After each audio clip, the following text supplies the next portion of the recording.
Narito na muli mga boss ang karugtong ng kabanata sa buhay ni Harvey York. Nagkakamali kayo ng inaapi. Pasensya na mga boss, ngayon lang ulit nakapag-upload na busy ang boss nyo, hehe. Maraming salamat po. Kabanata 641. Si Joel Flynn ay sinusuportahan siya ng Yorks kung tutuusin. Sa tuktok pag-asa sa lahat ng Southlight, ang Yorks na kumikilos bilang kanyang kalasag at bulugad, wala siyang dahilan upang matakot sa sinuman. Nang siya ang pumalit sa Silva Corporation, ang bawat departamento ay lubos na nagtutulungan. Natuwa siya, kakatapos lang niyang hawakan ang kumpanya pamamaraan at handa nang magpahinga hanggang sa siya. Nakita si Harvey York at isang dosenang iba pang mga tao na nagtipon-tipon sa resepsyon. Sumimangot siya at tinuno ang eksena. Anong nangyayari dito? Agad na tumugon ng tumatanggap CEO Flynn. Gayunpaman, hindi nagtagal ay pinakalma niya ang sarili at malamig na tumawa. Nagtataka ako kung sino ito. Hindi ko alam na ang pamilya ang hiniling ng Silvas na pumunta sa Buckwood. Nakakatawa talaga kayong lahat. Ang isang pangalawang rate na pamilya mula sa isang maliit na pond malakas loob darating sa Buckwood at pagtawag sa kanilang sarili sa itaas dito. Ngayon na bumagsak ang iyong Panginoon, nagpunta ka talaga dito upang sakupin ang kanilang korporasyon. Anong iniisip mo? Malamig na ginupit ni Harvey York, kaya't ipinadala ka ni Quentin York. Kate. Para sa sayo, kung hindi ito ang manugang na manugang ng Zimmers. Nakita ko na ang iyong mga file. Paano ba naglakas loob ang isang manugang na lalaki na tulad mo nang pagbigkas mo ng pangalan ng aking Panginoon sinusuway mo siya? Naging mapangahas ka. Ang ekspresyon ni Joel Flynn ay naging kasing lamig ng yelo. Mayroon siyang impormasyon tungkol sa Harvey York. Pinaghihinalaan ng mga file na siya ay isang ahente para sa Prince York. Hindi naranasan ni Joel Flynn ang panahon ng Prince York. At siya ang pinakapinagkakatiwalaan ng Quentin York, sumailalim paano siya matatakot sa isang lalaki na pinaghihinalaan lamang na ahente ni Prince York. Hayaan mo akong mag-isip. Dapat ikaw, ang live-in son-in-law, na sa palagay ay maaari niyang sakupin ng korporasyon matapos na mahulog ang Silvas. Tama ba ako? Ang Zimmers ay isang grupo ng mga tanga upang sundin ka. Kahit na pinayagan ng Yorks ang sinuman na kunin ang Silva Corporation, sa palagay mo ba ay fit ka sa trabaho? Walang imak si Joel Flynn. Mukhang lahat kayong mga bobo. Ha ha ha. Tumawa ang kawani ng Silva Corporation sa kanilang paligid. Masayang masaya. Paano makakapakita ang mga taong ito sa unang araw ng bagong tungkulin ng CEO? Kung wala kaming alam na mas mahusay, sa tingin namin may nag-upo ng isang stand-up na komedyante dito. Senior Zimmer, Simon Zimmer, at ang natitirang mga Zimmers ay nagpula ng isang kamatis na ibinaba, nahihiya ng pangungutya. Nakakahiya. Talagang nakakahiya. Sa sandaling yun, naramdaman ng mga Zimmers na tulad ng mga bukol ng bansa na pumapasok sa isang lungsod para sa kanila, tulad ng mga simpleton na nalulula ng masamang paligid. Sila ay not ashamed bilang maaari silang maging pulubi sa kalye. Ang Zimmer baka wala pang pagkakataon na makahanap ng kabuhayan sa Buckwood. Ginagawa silang tawa ng stock dito. Bilisan mo umalis ka. Hindi tinatanggap ng Silva Corporation ang mga tanga. Seguridad, alisin ang mga mahihirap na taong ito mula dito. Sa mga utos ni Joel Flynn, isang pulutong ng mga security guard ay lumabas at pinalibutan sila. Ang Harvey York at ang Zimmers ay mabilis na pinalayas. Bunch of idiots, bulalas ng security guard. Ang bawat solong mga security guard ay tumatawa sa kanilang tiyan. Ito ang kanilang kauna-unahang pagkakataon sa kanilang karera na nakikita ang mga taong pipi ito. Nakakahiya. Ito ang pinaka-nakakahiya bagay na naranasan ng Zimmers sa ngayon. Kahit na ang mga tagalabas ay malapit ng malaman ang kanilang nakakahiyang karanasan. Sa hinaharap, ang Zimmers ay magiging pinakamalaking stock ng pagtawa sa lahat ng Buckwood. Si Harvey York ay mukhang malungkot, ngunit wala siyang binitiwang kahit isang salita. Ang dahilan kung bakit hindi siya nakipag-usap kay Joel Flynn ay napaka simple. Ang Quentin York ay hindi kailanman magiging napakatanga at walang muwang upang maibunyag kaagad ang kanyang mga card-N. G. Trimpeta. Kung nais niyang makitungo sa Quinton York, kakailanganin pa niyang gumastos ng kaunting oras at magtipon ng higit na lakas. Ang pinuno ng 4 na Masters ng Yorks na si Quinton. Ang York ay kilalang may lubos na kamanghamanghang mga kasanayan. Sinasabi ng lahat na ang taong ito ay magiging isang milyonaryo kagabi. Sinubukan nila ang kanilang pinakamahirap na makalapit at makabawi sa kanya. Hindi nila inisip na magiging pareho pa rin siya ng dumi na walang pagkakakilanlan hanggang ngayong isang walang halaga na sakong basurahan. Bakit hindi na lang siya mamatay? Dahil sa kanya, nawala ang lahat ng mukha ng mga Zimmers. Paano pa tayo makakabuhay dito pagkatapos nito? Harvey York. Sabihin mo sa akin kung anong nangyayari.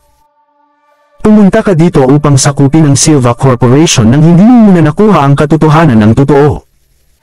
Mayroon bang kinalaman sa iyo ang Silva Corporation?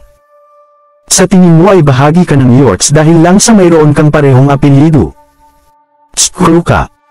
Tingnan lamang ang Master Quinton York, ang totoong pinuno, sa 4 na Masters ng Yorks. Ang isang salita mula sa kanya ay sapat na upang humirang ng isang tao bilang bagong CEO ng $1 milyon na korporasyon. Ano naman sa'yo ano ang iba pang mga bagay na maaaring gawin ng manugang na lalaki, isang walang halaga na basurahan na tulad mo bukod sa pagpapakitang gilas at panaginip? Paano ka magkasya na magkaroon ng apelyido na yun? Ang kanyang sarili hanggang sa kamatayan. Si Sean Zimmer ay kumukulo ng galit, labis na. Halos tumalon siya sa lupa. Ang reputasyon ng pamilya ay itinapon sa bintana dahil sa iyo. Sina Simon Zimmer at Lillian Yates ay nanginginig din sa galit. Malakas na tumahol si Lillian Yates, paano kami kahit pamahalaan upang makakuha ng isang walang halaga sako ng basura tulad mo bilang aming manugang? Itigil ang pagde-daydream, di ba? Gaano tayo kamaswerte na magkaroon ng manugang na katulad mo? Sa hinaharap, huwag sabihin sa sinuman na kami ay may kaugnayan. Lockwood, ngunit ngayon paano sila magpapatuloy na manatili dito kung ang kanilang reputasyon ay nawala? Si Harvey York ang may kasalanan sa lahat. Si Mandy Zimmer ay sumulyap kay Harvey York na dismaya. Ilang beses ko bang sinabi sa iyo na maging mas matino bilang isang tao at tumigil sa pagbubuo ng mga bagay? Ikaw. Talagang nabigo ako sa oras na ito. Hindi mo tinulungan ang pamilya na magkaroon ng mas mahusay reputasyon, sa halip ay pinatakbo mo ang lahat sa lupa. Ngunit kung mababago mo ang iyong mga paraan, nagtitiwala pa rin ako sa iyong mga kakayahan. Nakikita kung paano pa rin sinubukan ni Mandy Zimmer na aliwin. Pinanliit ni Harvey York ang kanyang mga mata, handa talaga siyang gawin ang sinabi niya. Sa kanya, ang bagay na ito ay wala namang mahirap. Sa sandaling makitungo ang Quinton York, ang planong ito ay matatakda sa bato. Huwag ka nang magyabang. Gusto ko talagang sampilan kang patay. Huminga ng malalim si Senior Zimmer at nagbigay ng isa pang babala. Simon, bahala ka ng iyong sariling manugang na lalaki. Wala siyang kinalaman sa mga Zimmers. Huwag kaladkarin ang pamilya upang mangyari. Kung hindi, huwag mo kaming sisihin na pinagbabawalan namin ng iyong pamilya. Kumukulo sa galit. Sina Simon Zimmer at Lillian Yates ay sumulyap kay Harvey York, galit na galit at sabay na sumigaw. Talagang nadungisan lang at dumaan. Maya-maya pa, umalis din ang dalawa. Sinubukan ni Mandy Zimmer na aliwin si Harvey. Harvey, nagpapalabas lang sa iyo ang aking mga magulang. Huwag magbayad ng anumang isip dito. Sa totoo lang, medyo galit din ako sa iyo. Mabuti na lang, meron pa rin tayong Silver Nimbus Enterprise. Kung mapamahalaan ko ito ng maayos, maalagan pa rin kita. Tumiti si Harvey York nang walang pakialam sa kanyang mga mata. Huwag mag-alala tungkol dito, hayaan ang bygones. Hindi nagtagal, si Harvey York at Mandy Zimmer ay umalis sa Silva Corporation. Ang isang Lexus ay tumigil ng tahimik sa pasukan ng gusaling Silva Corporation. Nagmamadaling lumabas si Joel Flynn ng gusali upang salubungin ang bagong dating, ngunit wala siyang dinala na iba. Samahan mo siya, alam niya na ang taong ito ay sobrang mahinahon. Ang taong lumabas ng kotse ay walang iba kundi ang pinuno ng 4 na Masters ng York's Quinton York. Siya ay may suot ng isang klasikong tradisyonal na suit as usual, naglalabas ng isang aura ng kataasan. Gitling. Master York, umalis na sila. Pinagmasdan ko ng mabuti ang Harvey York na tinanong mo, ngunit parang wala siyang maalok bukod sa pagmamayabang niya. Tumawa si Joel Flynn habang nagsasalita, habang yumuyuko kay Quentin, ang Quentin York ay nag-flash sa kanya ng isang malamig na ngisi. Ilang beses ko nang sinabi sa iyo. Gawin ang iyong makakaya, kahit na para sa isang menor de edad. Hindi ako nasa lugar upang ipaliwanag sa iyo ang kanyang pagkakakilanlan, ngunit pagsisisihan mo ito kung minamaliit mo siya, kahit na para sa kaunti. Ni Joel Flynn ang paghamak patungo sa Harvey York. Sa kanya, wala siyang pakialam kahit na ang Harvey York talagang ahente ni Prince York. Si Prince York ay isang bagay lamang ng nakaraan. Paano siya makikipagtalo laban sa taong ito na sumusuporta sa akin sa likod ng mga eksena, Quentin York? Ngunit dahil hiniling ito ng Quentin York, yumuko pa rin si Joel at sumagot, siguraduhin ko, Master York. Dahil tinanong mo ako nito, lalabas ako lahat. Bagaman, hindi pa rin ako sigurado kung ano ang nais mong makamit. Gusto kong tumalon si Harvey York sa Pearl River ng mag-isa, nagluwa ng ligaw si Quentin. Nais kong gumapang ang kanyang babae sa harap ng tulad ng isang masonerang maliit na tuta, na nagmamakaawa sa akin, naguluhan si Joel Flynn habang nakikinig kay Quentin. Sa mga mata ni Joel, laging mayabang ang Quentin York. Siya ay isang hari na walang pag-aalaga sa mundo, isang tao na maaaring panatilihin ang kanyang katahimikan kahit na sino o kung ano ang kanyang kinakaharap. Gayunpaman sa pagbanggit ng isang simpleng dumi tulad ng Harvey York. Nawala ang pagpipigil ni Quentin at isiniwalat niya ang lahat ng kanyang pinigilan na pagkamuhi. Mukhang dapat akong maging seryoso dito. Tahimik na binalaan ni Joel Flynn ang kanyang sarili. Sa parehong oras, isa pang Lexus ang lihim na nakapark sa. Hindi niya talaga mapigilan ang temper. Kapag nakaharap sa big shot, ang bilog sa lipunan ng mga mas mataas na uri ng elitsa. Ang Buckwood ay hindi malaki, ngunit hindi maliit din. Gayunpaman sa haba ng isang araw, balita tungkol sa pagkatalo ng Silvers sa Buckwood ay kumalat na parang apoy. Ang mas mataas na pagsisimula sa Buckwood, ang Zimmers, ay talagang sinubukan na sakupin si Silva Corporation. Naturally, ang bagay na ito ay itinuring bilang isang biro ng marami. Hindi na napigilan ng mga Zimmers na itaas ang kanilang ulo. Kahit na si Senior Zimmer ay hindi naglakas loob na maglakad palabas ng villa. Natatakot na ituro sa kanya ng mga tao. Sa isang solong gabi, ang Zimmers ay naging tumatawang tanga ng mas mataas na klase ng mga elite ni Buckwood. Kinansela din ng kwento ang biglaang pagkabigla patungkol sa biglaang pag-atras ng Silvers. Kapag pinag-usapan ng mga tao ang tungkol sa Silvers, mababanggit din ang mga Zimmers. Sa kabutihang palad, ginawa sina Harvey York at Mandy Zimmer. Hindi sana naglakas loob si Simon Zimmer na humakbang. Tungkol doon. Tungkol kay Mandy Zimmer. Natutuwa lamang siya na ang Harvey York ay buhay pa, matapos ang insidenteng ito. Ang mga proyekto ng Silver Nimbus Enterprise ay nagpatuloy tulad ng dapat dahil wala nang anumang pagpigil mula sa Silvers. Kinabukasan, nagsimula ng magtrabaho si Mandy Zimmer tulad ng dati. Kabanata 644. Kailangan niyang alagaan ang pamilya kung tutuusin. Ang Harvey York, sa kabilang banda, ay bumagsak sa pansamantalang kuta ng Tyson Woods sa Buckwood kaninang madaling araw. Ito ay isang golf course na may kakilakilabot na negosyo. Paimpol na kinuha ni Tyson Woods ang lugar at nagawa ito. Narito si Harvey York upang maghanap para sa ilang mga kapakipakinabang na kalalakihan. Inaasahan niya na tataas ang mga problema niya makabuluhang pagkatapos nito. Si Faye ay hindi maaaring pumunta sa Tyson Woods tuwing kailangan niya ng mga kalalakihan, kung tutuusin. Kung ang isang tao ay tatawag sa lahat ng oras kahit na. Kung marami siyang mga lalaki sa tabi niya, mas maginhawa para sa kanya. Matapos marinig magkakaroon sila ng pagkakataon na kumilos bilang personal na bodyguard ni Prince York. Ilang dosenang kalalakihan na hinawakan mismo ni Tyson Woods mismo ay naging labis na nasasabik na halos lumuhad ang kanilang mga tuhod tumigil sa pagtatrabaho. Ang insidente ni William Bell ay malalim pa rin ang nakaukit sa kanilang isipan. Ito ay tunay na magiging pinakamalaking pagpapala sa kanilang buhay kung mapaglilingkuran nila ang maalamat na Prince York. Isang pagpapala mula sa mga Diyos. Nais ni Harvey York na ilipat ang ilang mga kalalakihan mula sa Camp ng Sword. Gayunpaman dahil wala siyang opisyal na posisyon sa kanyang panahon sa militar. Magiging problema kung ang mga tao ay nagkalat tungkol dito, lalo na kung wala siyang karapatang mag-order ng paglipat. Ang kanyang susunod na hakbang ay upang labanan ang Quentin York sa ulo. Kung ang anumang uri ng leverage ay mahuhulog sa mga kamay ni Quentin York, maaari nito lamang ang mapagpasyang kadahilanan na mag-aambag sa pagkawala ni Harvey. Si Harvey York ay walang balak na maliitin ang lalaking nagawang palayasin siya palabas ng Buckwood 3 taon na ang nakakaraan. Si Sir York, si Master Caesar at ang iba pang mga matanda ay naghanda ng ilang mga kalalakihan para magamit mo.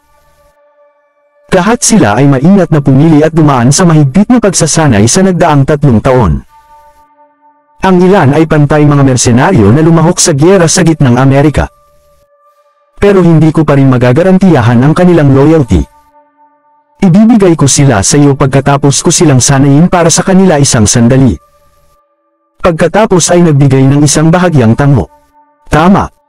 Walang pag-alam kung ano ang nasa puso ng isang tao. Bagaman ipinakita sa akin ni Master Caesar at ng iba pang mga matatanda ang paggalang at lumapit sa akin kaagad kapag hiniling ko sa kanila, 3 buong taon na ang lumipas. Nagbabago ang mga tao. Kailangan nating sanayin muli ang mga lalaking inalok nila. Magagamit ko lang ang mga ito pagkatapos gawin ng masusing mga pagsusuri sa background sa kanila. Matapos ng pag-aayos ng Harvey York ang mga kalalakihan na magiging personal niyang tanod, umalis na siya. Nang bumalik siya sa Gardens residence, nakita niyang nandoon din si Cynthia Zimmer. Casual na inalog ni Cynthia Zimmer ang kanyang mahahabang binti, humigop sa kanyang inuming yogurt. Si Harvey York ay walang ima. Si Cynthia ang uri na gawin ng nais niya, anuman ang anuman. Minsan nadama niya na mas mahirap siya makitungo kaysa sa kanyang sariling pinagtibay na kapatid na si Queen York. Ay tama. Ang ninong at ninang ay pupunta sa Buckwood. Pagdating nila dito, treat nila kami sa pagkain. Dapat sumama ka, kapatid, mag-asawa na may mataas na katayuan bilang kanilang ninong. Minsan bawat taon, si Cynthia Zimmer ay pupunta at manatili sa ilang asawa ng ilang sandali. Ang mag-asawang ito ay dapat nagmula sa isang makapangyarihang pamilya. Si Cynthia Zimmer bilang kanilang goddaughter, bihira silang kasangkot sa kanilang sarili sa mga Zimmers. Ito ang dahilan kung bakit hindi nakita ni Harvey York ang kanyang mga ninong. Dahil ang mga ito ay mga taong may mataas na tangkad, dapat may isang malaking bagay na nangyari kung nais nilang sumama. Lahat. Nang gabing yun, tumawag si Simon Zimmer kina Harvey York at Mandy Zimmer. Kung bumanap ka ulit ng ganyan, sisipain talaga kita palabas ng bahay. Nagtataka na nagtanong si Mandy Zimmer, pare, ano ang nangyayari bukas? Nagtataka talaga siya. Si Simon Zimmer ay kinamuhian ng Harvey York sa buto, kaya bakit tatawagan niya ang Harvey York ng bigla at maingat na pinag-uusapan ng mga ito? Mga bagay. Marahil ay may isang malaking bagay na nangyayari pagkatapos ng lahat. Si Simon Zimmer ay nahulog sa malalim na pag-iisip. Bumuwad sa kanya ang pagsasakatuparan. Mandy, alam mo namang may ninong at ninang ang kapatid mo, di ba? Siya ay dapat mabuhay sa kanila para sa isang pares ng buwan bawat taon, tama? Sumagot si Mandy Zimmer, oo. Ang tinaguriang ninong ng iyong kapatid na babae ay talagang ang iyong mother side na kapatid at ang kanyang bayaw. Ang iyong ina ay nagmula sa pamilya Yates. Sa totoo lang, ang mga Yateses ay isang sinauna. Ngunit malakas na pamilya. Sa kasamaang palad, ang iyong ina ay inilagay sa kawalan kapag pinakasalan niya ako. Kahit na sa paglipas ng maraming taon, hindi pa rin kami makikilala ng mga Yates bilang isang bahagi sa kanila. This time, sila, sadyang pinadala ang kanilang mga tao upang makipag-ugnay sa amin. Sila kahit na nais na magkaroon ng isang pagkain sa aming pamilya kaya, hindi maaaring mawala ang mukha para sa amin, kahit nano. Naiintindihan. Sinusubukan talagang akitin ni Simon Zimmer ang kanyang sarili. Kung hindi para sa order ng Yates lahat na dumalo, hindi siya magiging madali. Ang aking kapatid, ang iyong tiyuhin, ang kanyang katayuan din pambihira. So, sinasabi ko sa iyo kanina kung sakali. Hindi maaaring magkaroon ng anumang pagkakamali, kahit na ano. Lalo na ikaw, Harvey. Kung pinahiya mo kami, pinapalabas kita palabas ng bahay. Killian Yates ay sa wakas ay ipinakita ang kanyang may kakayahang panig, ngunit maliwanag na kinakabahan siya. Opo, inay, tumanggo si Mandy Zimmer. Paano kami hindi? Hindi sila ordinaryong tao. Si Simon Zimmer ay may isang solemna na tumingin sa kanyang mukha. Ang mga Yates ay labis na mahinahon, na hindi isiniwalat ang alinman sa kanilang totoong kapangyarihan. Maaaring hindi sila katapat sa Yorks of Southlight, ngunit ang kanilang mga negosyo ay namumulaklak at ang kanilang industriya ay sumasanga sa bawat darating sa mundo. Mayroon silang kamanghamanghang impluwensya sa buong mundo. Kung masaktan natin ang mga Yateses, tayong lahat ay tatatapos. Kabanata 646. Kinabukasan, dumating na ang mga Yateses. Sa gitna nila ay ang brother ni Lillian Yates, si Leighton, at ang kanyang kapatid na si Tanya Yates. Pinareserba nila ang kanilang mga kwarto sa pinakamaluho na hotel sa Buckwood, ang Thousand Woods Hotel, at nagamot pa ang kanilang mga panauling mag-dinner sa iisang hotel. Isang gabing pagstay, ang Thousand Woods Hotel ay nagkakahalaga ng hindi bababa sa $1,000 at hindi nabanggitin ng presidential suite na nagkakahalaga sa paligid $12,000 bawat gabi. Sa tuwing naglalakbay sina Leighton at Tanya sa mga lugar, ang kanilang panuntunan ay manatili sa pampanguluhan na suite ng isang 5 bituin na hotel ng walang pagbubukod. Matapos malaman ang presyo, ang mga ekspresyon sa mukha sina Lillian at Simon Zimmer ay naging malungkot. Ang presyo para sa isang gabi lamang ay sakupin ng kanilang mga gastos sa pamumuhay sa mahabang panahon. Sa pribadong silid ng VIP 888 sa banquet hall ng hotel na nasa ikalawang palapag, si Harvey York ay tumingin kay Cynthia na may pag-iisip habang siya ay nasa sabik sa buong gabi kahapon. Ngunit sa oras na iyon ang kanyang mukha ay wala ng pananabik at kagalakan matapos makita sina Leighton at Tanya. Matapos mapansin ang presensya ni Harvey at Mandy Zimmer, si Cynthia ay nagpunta sa kanila at sumigaw ng cheerfully, "Ate, bayaw, sa wakas. Dumating kayo dito." Sina Leighton, Tanya at binata lahat ay tumid na tumayo. Ang Leighton ay tila may sapat na gulang at matatag, na may isang autoridad na may pasensya at kalmado. Samantala, si Tanya ay nagbihis ng Francelisa. Designer mga item sa buong katawan niya at mabagsik at nagliliwanag tulad ng dati. Ang binata naman ay binigay ang impresyon. Matapos itong pag-isipan, naisip ni Harvey na ang binata ay marahil ay isang tao mula sa sandatahang lakas, at maaaring may hawak pa ring posisyon at may isang tiyak na dami ng kapangyarihan. Matapos batiin ang isa't isa, awkward na naupo sina Simon at asawa. Bagaman sila ang nakababatang kapatid na babae at kapatid na lalaki ni Lillian, itinuring nila si Cynthia na para bang siya ay kanilang sariling anak na babae sapagkat wala silang mga anak. Gayunpaman, ang desisyon ni Lillian na magpakasal kay Simon ay katumbas ng pagtataksil sa pamilyang Yate. Little sister, bayaw, siya ay. Si Tanya ay ngumisi sa tuwa at sumagot, "Big sister, anak siya ng mabuting kaibigan ng kapatid. Ang pangalan niya ay Connor Ward. Pinapanood namin ang batang ito sa paglaki niya. Hindi lamang siya may mahusay na personalidad, nagtapos din siya mula sa Oxford University." Pagkatapos ng pagtatapos, hindi siya pumili upang manahin ang kanyang negosyo sa pamilya.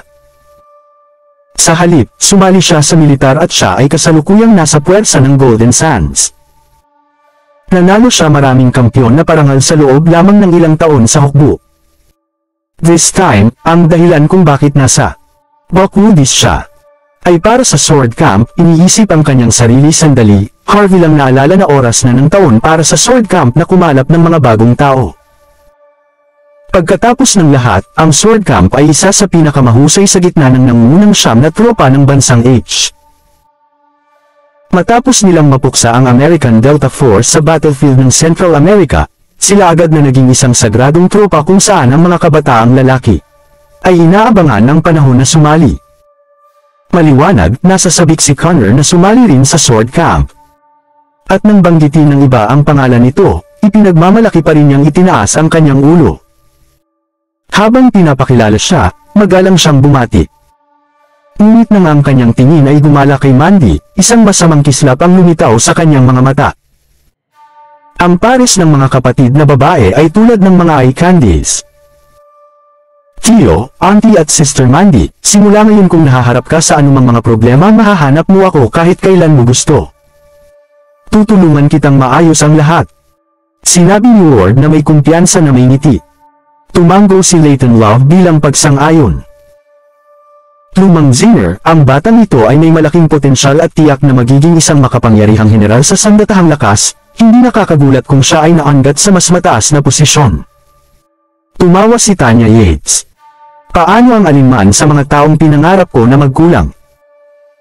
Pumapasok siya sa Sword Camp na pinamunuan ni Ethan Hunt, sa sandaling napili talaga siya, magiging isa siya sa mga tao ni Teniente Colonel Ethan mula noon. Alam ba ninyong lahat kung sino si Ethan Hunt? Si Simon na nakakaalam tungkol dito ay kaagad na sumagot. Si Ethan Hunt ay ang Teniente Colonel ng Sword Army, at kahit na ang pinuno ng 4 na Diyos ng digmaan ng South Lights. Sinabi ng chismis na siya ay nasa parehong antas ng unang sa utos ng South Lights. Mukhang may kaalaman pa kayo at ang pamilya dito. Maaari mo bang isipin kung paano ang kinabukasan ni Connor sa sandaling maging isa niya ang isa sa mga underlay ni Ethan Hunt? Malawak na umisi si Tanya. Sina Simon at Lillian ay parehong sabay na nagsulyap ng tingin kay Harvey sa bawat isa, nakikita ang pagkabigo sa mga mata ng bawat isa. Pagkatapos nito, nagtawanan ang mag-asawa. Talagang may magandang hinaharap ang Connor sa kanya. Bagaman yun ang sinabi nila, pareho sina Simon at Lillian na nakatikim ng Cap-A-Ton sa kanilang sariling mga bibig. Paano magiging napakalaki ng pagkakaiba kung silang dalawa ay parehong lalaki? Siyempre, hindi siya isang tao na may hahambing. Kasama ang manugang mo. Tumawa si Layton. Si Simon ay nagkaroon ng pagbabago ng ekspresyon sa mukha at sumagot, "Kapatid, huwag mo ring magbiro tungkol dito, paano hindi malalaman ng aking manugang na lalaki ang mga kakayahan?" Wala siya. Kay. Ninong. Nagsasalita ka ng kalokohan. Ang aking bayaw ay ang pinaka hindi ka panipaniwala tao. Cynthia Zinger naging unsettled, siya ba ay humugot malapit kay Harvey na may paghanga sa kanyang mga mata. Si Connor na nasisiyahan sa mga papuri ni Terrio ng una, kaagad galit ay lumitaw sa loob niya. Mula sa kauna-unahang pagkakataon na nakatingin siya kay Cynthia. Nahulog siya sa batang babae na ito, ang tanging dahilan kung bakit inanyayahan siya ni Layton at Tanya na makipagkita kina Simon at Lillian upang may ayos ng tama ang kanilang kasal. Sino ang mag-aakalang hindi naman siya gusto ni Cynthia, at hindi man lang ngumiti o kumilos sa kanya. At hanggang ngayon ay talagang hinahangaan niya ang isang live-in na manugang, paano siya hindi magagalit? Cynthia, niloloko mo siya diba? Tingin mo talaga may kaya siya? Wala siyang iba kundi isang piraso ng basurahan. Direktang kinutya ni Layton si Harvey nang walang awa.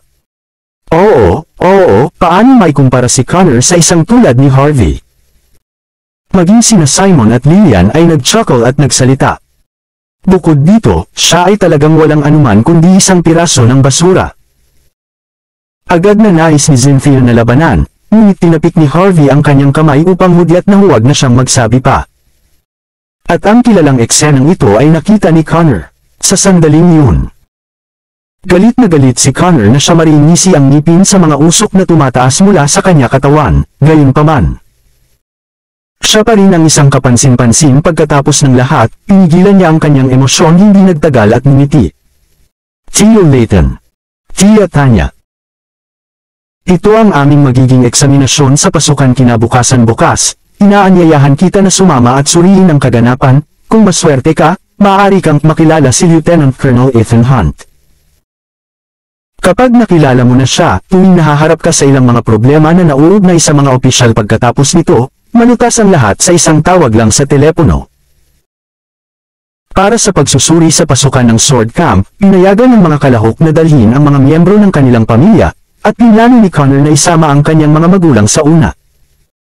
Ngunit ngayon ay talagang pinalawak niya ang pagkakataong ito kina Tanya at Layton. Oh yeah, nakuha ko na ang balita na Prince York, na matagal nang hindi lumitaw ay dadalo rin sa kaganapang ito. Ano? Ang lahat doon ay namangha, dadalo rin si Prince York. Ano ang lahat ng ito? Pagkuha ng mga nagulat na hitsura ng lahat, nagpatuloy na masaya si Connor Ward, lahat ng hindi mo alam tungkol dito, hindi ba? Si Prince York ay talagang walang korona na hari ng Timog. Ito ay isang pangunahing lihim, kahit sino na wala sa hindi malalaman ng hukbo ang tungkol dito.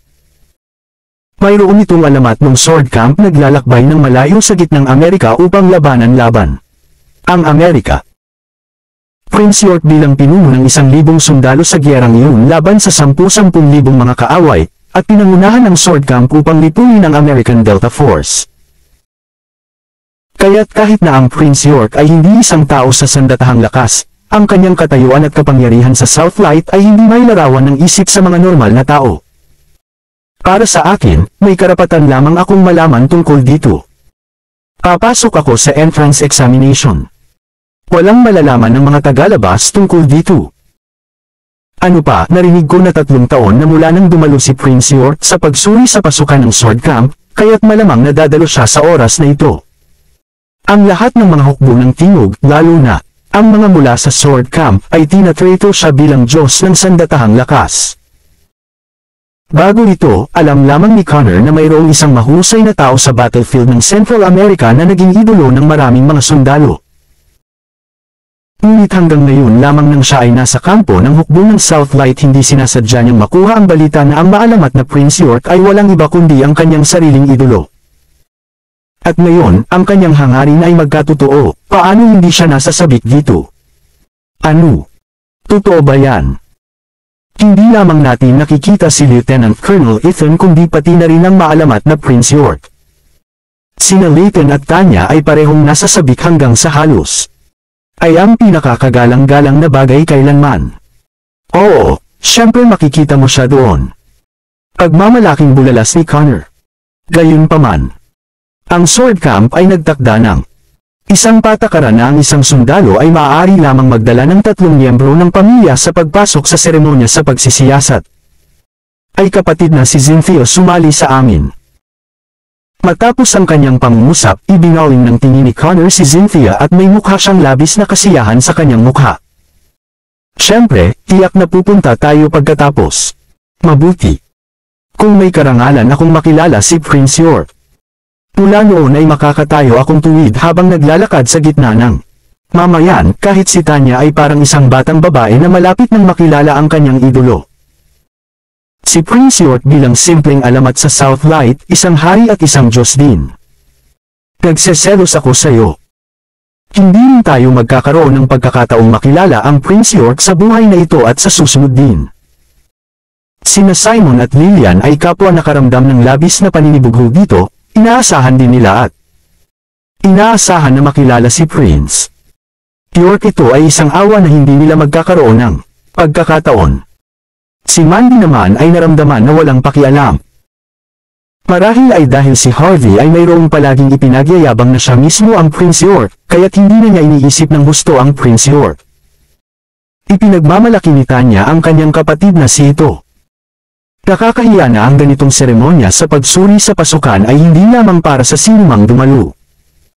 Dagdag pa ni Layton, siguro kung makikilala natin si Prince York sa pamamagitan ng maipakilala namin kayong lahat sa kanya.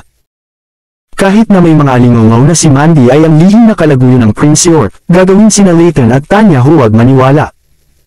Paano siya, Mandy Zimmer, kahit may karapatang maging yun?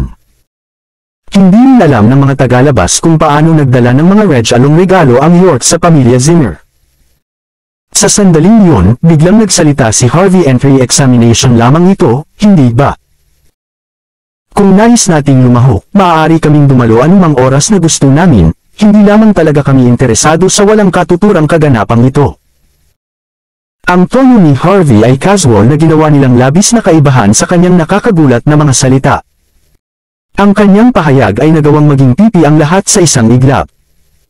Ang lahat ay nakatingin sa direksyon kung saan si Harvey Taft Connor Ward ay sumigaw ng tawa ng asul. Hahaha. Ano ang sinabi mo lang?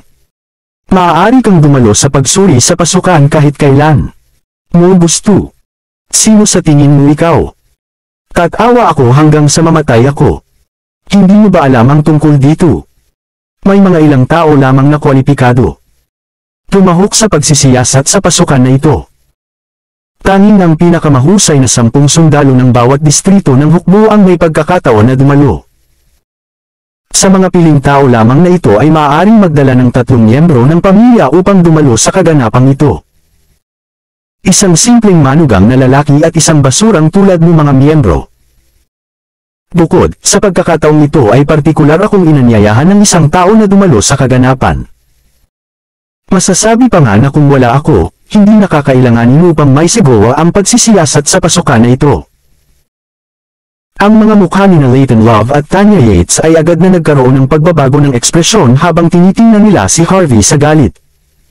Sa parehong oras kahit na sina Simon Zimmer at Lillian, nagdilim ang mga mukha ni Yates. Ibinaba ni Mandy ang kanyang ulo na nagnanais na makahanap siya ng isang butas upang ilibing ang kanyang sarili sa loob.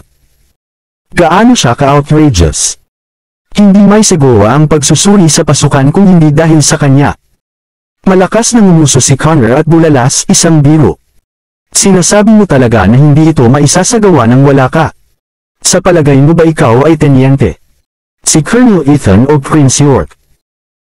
Tinignan ni Tanya si Lillian at ang kanyang asawa hindi makapaniwala at sinabi, Big Sister, hindi ako yun.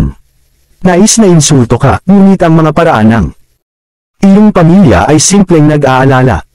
Kahit na nahihiya ako para sa inyong lahat. Kung hindi kayo nahihiya dito, nahihiya tayo. Naging awkward si Simon nang mapunta ang galit na tingin kay Harvey at sinaway, ano sabi ko sa iyo kagabi? Hindi ba sinabi ko sa iyo? Para lang magkaroon ng masarap na pagkain ngayon. Maaari mo na bang itigil ang pag-spotter ng mas maraming kalokohan? Ngayon tingnan mo kung anong nangyari. Napapansin mo at ipinagyayabang ng sobra. Walang pakialam sa mundo. Hindi ka kailanman nagpakita ng isang respeto sa akin.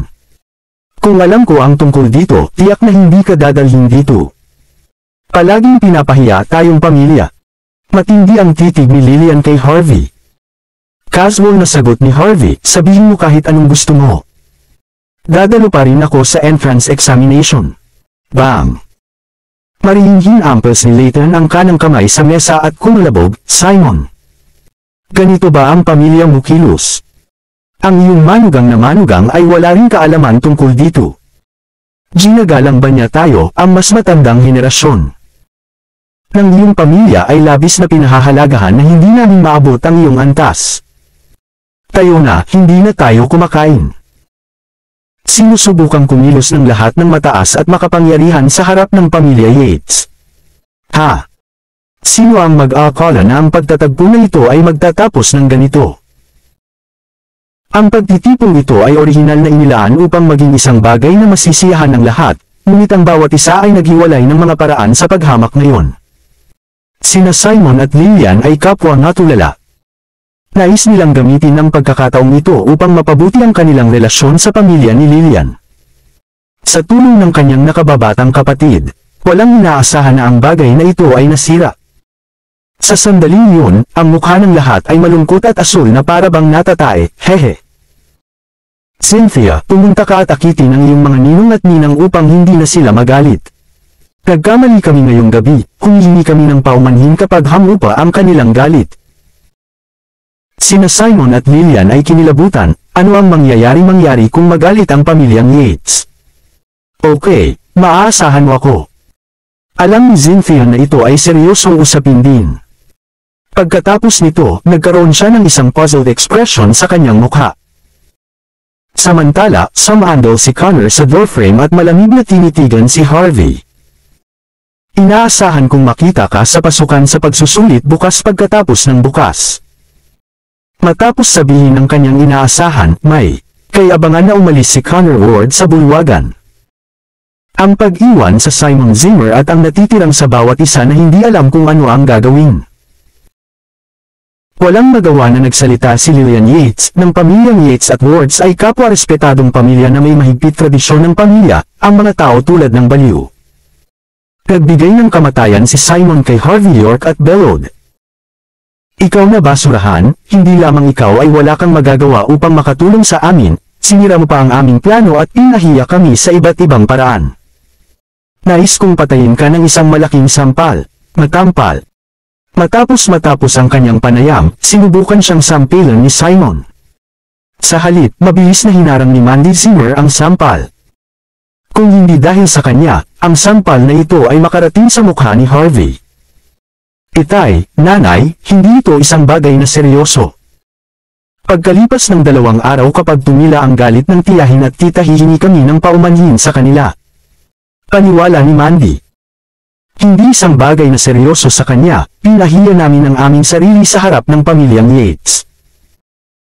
Bukod dito, ngayong mahirap kaming mabuhay sa pamilyang Zimmer, nais naming pagbutihin ang aming mga relasyon sa pamilyang Yates gamit ang oportunidad na ito.